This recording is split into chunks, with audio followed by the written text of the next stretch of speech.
ലോകത്തിലെ തന്നെ ഏറ്റവും ഉയരം കൂടിയ ക്ഷേത്രം എവിടെയാണെന്ന് ചോദിച്ചാൽ ഒരുപക്ഷെ ഇനി നമ്മൾ പറയാൻ പോകുന്നത് ഇന്ത്യയിലാണ് എന്നായിരിക്കും. അതായത് ലോകത്തിലെ ഏറ്റവും ഉയരം കൂടിയ ക്ഷേത്രം നമ്മുടെ ഇന്ത്യയിൽ നിർമ്മാണം പൂർത്തിയായിക്കൊണ്ടിരിക്കുന്നു. ഏകദേശം 70 നിലകളോടെ 700 അടി ഉയരത്തിലാണ് ഈ ക്ഷേത്രം നിർമ്മിച്ചുകൊണ്ടിരിക്കുന്നത്.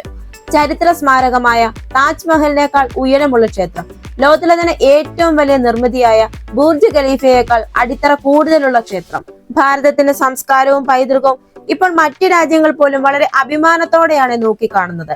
ലോകത്തിലെ തന്നെ ഏറ്റവും ഉയരം കൂടിയ പ്രതിമ, ലോകത്തിലെ തന്നെ ഏറ്റവും ഉയരത്തിലുള്ള റെയിൽവേ പാലം, അതുപോലെ തന്നെ ലോകത്തിലെ തന്നെ ഏറ്റവും ഉയരത്തിലുള്ള ശിവന്റെ പ്രതിമ, ഇതൊക്കെ ഇപ്പോൾ ഉള്ളത് നമ്മുടെ ഇന്ത്യയിലാണ്. അതുപോലെ തന്നെ ഇപ്പോൾ നിർമ്മാണം പൂർത്തിയായി കഴിഞ്ഞാൽ ലോകത്തിലെ തന്നെ ഏറ്റവും വലിയ ക്ഷേത്രമുള്ളതും നമ്മുടെ ഇന്ത്യയിലായിരിക്കും. മധുരയിലെ വൃന്ദാവനിലുള്ള ചന്ദ്രോദയ മന്ദിരമാണ് ഈ അത്ഭുത നിർമ്മിതി. 70 നിലകളിൽ നിർമ്മിക്കുന്ന ഈ മന്ദിരം ഇപ്പോൾ നിർമ്മാണത്തിന്റെ പ്രാരംഭ ഘട്ടത്തിലാണ്. ഇതിന്റെ നിർമ്മാണം പൂർത്തിയാകുന്നതോടെ ഭാരതത്തിന്റെ സംസ്കാരവും പൈതൃകവും ചന്ദ്രോദയ മന്ദിരത്തിലൂടെ ലോകത്തിന് മുന്നിലെത്തും. $80 മില്യൺ ചെലവഴിച്ച് നിർമ്മിക്കുന്ന ചന്ദ്രോദയ മന്ദിരത്തിന് 70 നിലകളും 210 മീറ്റർ ഉയരവും ഉണ്ടായിരിക്കും. അഷ്ടഭുജാകൃതിയിൽ നിർമ്മിക്കുന്ന മന്ദിരത്തിൽ വിനോദസഞ്ചാരികൾക്ക് താമസിക്കാനുള്ള സൗകര്യങ്ങളും ഒരുക്കിയിരിക്കും. വാഹനങ്ങൾ നിർത്തിയിടാൻ വേണ്ടി മൾട്ടി ലെവൽ പാർക്കിംഗ് സൗകര്യങ്ങളാണ് ഈ മന്ദിരത്തിൽ നിർമ്മിക്കുന്നത്. ഒരേ സമയം 3000 കാറുകൾ വരെ ഇവിടെ നിർത്തിയിടാൻ സാധിക്കും. 5 ഏക്കർ വിസ്തൃതിയുള്ള ഈ ക്ഷേത്രത്തിന് 5,40,000 ചതുരശ്ര അടി വിസ്തീർണമുള്ള ബിൽട്ടപ്പ് ഏരിയയും ഉണ്ട്. ധാരാളം മനോഹരമായ കാഴ്ചകൾ നമുക്ക് ഈ ക്ഷേത്രത്തിൽ കാണാൻ സാധിക്കും. വൃന്ദാവനം എന്ന് പറയുന്നത് തന്നെ കൃഷ്ണന്റെ വാസസ്ഥലമാണ്. ആ കാലത്തുണ്ടായിരുന്ന 12 വനങ്ങൾ, കൃഷ്ണൻ കളിച്ചു നടന്നിരുന്ന കൃഷ്ണന്റെ വാസസ്ഥലമായ 12 വനങ്ങൾ ആ കാലത്തുണ്ടായിരുന്ന അതേ രീതിയിൽ തന്നെ ഈ ക്ഷേത്രത്തിന് ചുറ്റും ഇപ്പോൾ പുനഃസൃഷ്ടിക്കപ്പെട്ടിരിക്കുകയാണ്. യമുന നദിയുടെ തീരത്തായിട്ടാണ് ഈ വനങ്ങൾ കാണുന്നത്. യമുന നദിയുടെ കിഴക്കൻ തീരത്തായി 5 വനങ്ങളും യമുന നദിയുടെ പടിഞ്ഞാറൻ തീരത്തായി 7 വനങ്ങളുമുണ്ട്. കിഴക്കൻ തീരത്തുള്ള 5 വനങ്ങളാണ് ഭദ്രവന, ബിൽവവന, ലൗഹവന, ബണ്ഡീരാവന, മഹാവന എന്നിവ. പടിഞ്ഞാറ് തീരത്ത് കാണുന്ന 7 വനങ്ങളാണ് മധുവന, താളവന, കുമുദവന, ബഹുലാവന, കാമ്യവന, ഖദിരവന, വൃന്ദാവനം എന്നിവ. അതുപോലെ തന്നെ മനോഹരമായ മറ്റു കാഴ്ചകളും ഇവിടെ ഒരുക്കിയിരിക്കുന്നു.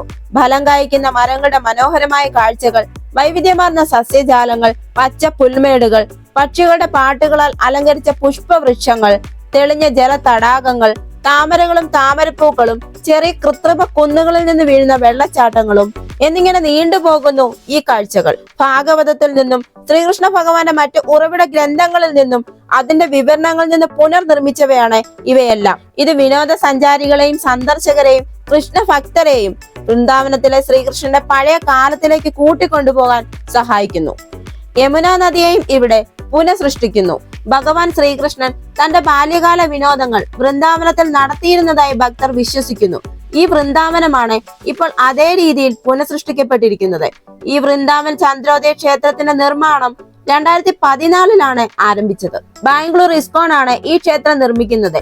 2024 ക്ഷേത്രത്തിന്റെ നിർമ്മാണം പൂർത്തിയാകുമെന്നാണ് പ്രതീക്ഷിക്കുന്നത്. ആധുനിക വാസ്തുവിദ്യ ശൈലിയിലാണ് ഈ ക്ഷേത്രം നിർമ്മിക്കുന്നത്. വിനോദസഞ്ചാരികളെ ഏറ്റവും കൂടുതൽ ആകർഷിക്കുന്ന ഒരു ക്ഷേത്രമായി ഇത് മാറും. അതുപോലെ തന്നെ ഈ ക്ഷേത്രത്തിൽ മ്യൂസിയം, ലൈബ്രറി, ഗവേഷണ കേന്ദ്രം എന്നിവയും ഉണ്ടാവും. ക്ഷേത്രത്തിൽ ഒരു വലിയ കുളവും ഉണ്ടാവും. അതിനെ ഗംഗാകുണ്ട് എന്നാണ് വിളിക്കുന്നത്. ക്ഷേത്രത്തിന് ചുറ്റും ധാരാളം ധർമ്മശാലകളും ഭക്ഷണശാലകളും ഉണ്ടാവും. വൃന്ദാവൻ ചന്ദ്രോദയ ക്ഷേത്രം ലോകമെമ്പാടുമുള്ള വിനോദസഞ്ചാരികളെ ആകർഷിക്കത്തക്ക രീതിയിൽ അതിശയവും ഗംഭീരവുമായ ക്ഷേത്രമായിരിക്കും. ഈ ക്ഷേത്രം അതിന്റെ ഉയരം കൊണ്ട് മാത്രമല്ല, മനോഹരമായ വാസ്തുവിദ്യ കൊണ്ടും വിനോദസഞ്ചാരികളെ ആകർഷിക്കും. നാഗില വാസ്തുവിദ്യയും ഉൾപ്പെടുന്ന ഈ ക്ഷേത്രത്തിൽ 70ാം നിലയിലേക്ക് നീണ്ടു പോകുന്ന വിധത്തിൽ കെട്ടിടത്തിന്റെ മുൻവശം ഗ്ലാസ് കൊണ്ടാണ് നിർമ്മിച്ചിരിക്കുന്നത്. അതുപോലെ തന്നെ ധാരാളം സൗകര്യങ്ങളും ഈ ക്ഷേത്രത്തിൽ ഒരുക്കിയിട്ടുണ്ട്. ഹെലിപ്പാഡ്, വാഹനങ്ങൾക്ക് പാർക്കിങ്ങിന് 12 ഏക്കർ സ്ഥലം, ഭക്ഷണപാനീയങ്ങൾക്കായി ക്യാൻറ്റീൻ, ഇൻഡോർ രാധാകൃഷ്ണ വിനോദ പാർക്കിംഗ്, കൃഷ്ണ ഹെറിറ്റേജ് മ്യൂസിയം. ജനങ്ങൾക്ക് വൃന്ദാവനത്തെ കാണാൻ കഴിയുന്ന വിധത്തിൽ കെട്ടിടത്തിന് മുകളിൽ ദൂരദർശിനികൾ സ്ഥാപിച്ചിട്ടുണ്ട്. വൃന്ദാവൻ ചന്ദ്രോദയ മന്ദിർ തീം പാർക്ക് ഉണ്ട്. മഹത്തായ ക്ഷേത്രം ഒരു നോക്ക് കാണുന്നതിനായി വലിയ ഒരു വീക്ഷണ ടവറും സജ്ജീകരിച്ചിരിക്കുന്നു. ക്ഷേത്ര ക്യാമ്പിലൂടെ ഒരു ക്യാപ്സൂൾ എലിവേറ്ററും ഉണ്ട്. പ്രപഞ്ചത്തിലെ വിവിധ ഗ്രഹവ്യൂഹങ്ങൾ വേദകാല സാഹിത്യത്തിൽ വിവരിച്ചതുപോലെ ചെറു ചിത്രങ്ങളും ചെറു ശില്പങ്ങളും അടങ്ങിയ പശ്ചാത്തലത്തിൽ ശബ്ദവും വെളിച്ചവും ഇടകലർത്തി പ്രദർശിപ്പിക്കുന്നു. അതുപോലെ തന്നെ സന്ദർശകർക്ക് താമസിക്കാൻ സൗകര്യമൊരുക്കുന്നതിന്റെ ഭാഗമായി വീടും താമസ സൗകര്യവുമുണ്ട്. ഇവിടുത്തെ ഏറ്റവും വലിയ പ്രത്യേകതയാണ് വനത്തിലൂടെ യമുന നദി ഏത് രീതിയിൽ ഒഴുകുന്നു അതേ രീതിയിൽ തന്നെ ഇവിടെ പുനഃസൃഷ്ടിക്കപ്പെടുന്നു എന്നത്. ഇതിലൂടെ സന്ദർശകർക്ക് ബോട്ടിംഗ് അവസരങ്ങളുമുണ്ട്. മധുര, ആഗ്ര, യമുന നദികളുടെ മനോഹരമായ കാഴ്ചകൾ നമുക്കിവിടെ കാണാം. ഇന്ത്യയിലെ ടൂറിസ്റ്റ് മേഖലയെ ഉത്തേജിപ്പിക്കുന്നതിനുള്ള ഒരു ബൃഹത്തായ നിർമ്മിതിയായി മാറും ഈ ക്ഷേത്രം. ഭാരതത്തിന്റെ സംസ്കാരവും പൈതൃകവും ഇപ്പോൾ ലോകരാജ്യങ്ങൾ പോലും അംഗീകരിച്ചു കഴിഞ്ഞു. ഭാരതത്തിന്റെ സംസ്കാരവും പൈതൃകവും എടുത്തു കാണിക്കുന്ന ഈ മഹത്തായ നിർമ്മിതി കാണാൻ വിദേശ വിനോദ സഞ്ചാരികൾ പോലും എത്തും എന്നുള്ളതിൽ യാതൊരു സംശയവുമില്ല. അതുകൊണ്ട് തന്നെ ഇന്ത്യയുടെ ടൂറിസ്റ്റ് മേഖലയെ സംബന്ധിച്ചിടത്തോളം ഇത് വലിയൊരു മുതൽക്കൂട്ടാണ്. തൊഴിൽ മേഖലയ്ക്കും ധാരാളം അവസരങ്ങൾ ഇത് തുറന്നു തരുന്നുണ്ട്. വളർന്നു വരുന്ന തലമുറയ്ക്ക് തൊഴിൽ ലഭിക്കാനും ഇത് സഹായകമാകും.